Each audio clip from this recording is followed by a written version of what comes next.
درود بینندگان گرامی، شما را با نشر نوی روزنامه جوانان تاجیکستان که در تاریخ 28 سپتامبر تحت رقم 39 از چاه برآمد آشنا می‌سازم. سامان تاریخ ساز و تیمور بهروزی پهلوان افکن یا هنگام آفری پهلوانان تاجیک در بازی‌های آسیایی.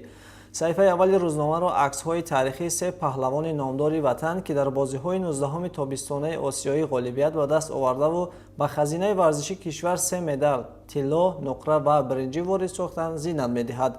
شرح مفصل را از جریان این مسابقه سطح بلند جهانی دانستن می‌خواهید، پس صفحه‌های روزنامه ما را پیگیر باشید. حفظ انسان و طبیعت در متن تشبس‌های جهانی پیشوای ملت.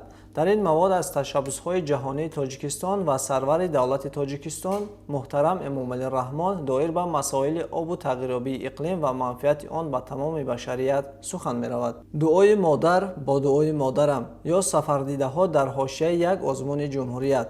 مؤلف در این مطلب چند اندیشه و برداشت خود را از جریان سفر یک گروه کاری اشتراکچیان یک آزمون جمهوریوی به ولایت سوق بیان داشته است.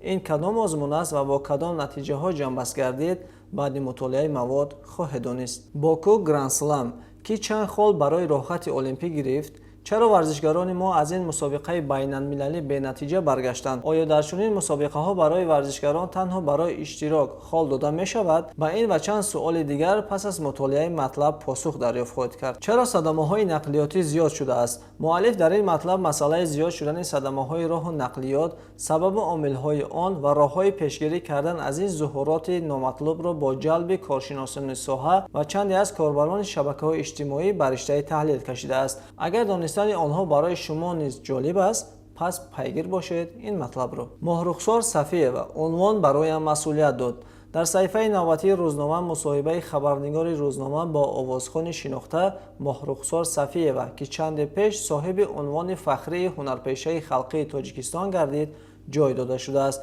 اگر می‌خواهید از راه طی کرده این هنرمند در جاده صنعت و هنر، مشکلات و دستاوردها و نیت و نقشه‌هایش آگاهی بیشتر داشته باشید، پس مطالعه این مطلب را برایتان توصیه می‌دهیم. به فرهنگی یا چرا مشکلی به پرتوگاه گذاشتن پرتوها حل خود را نمی‌یابد؟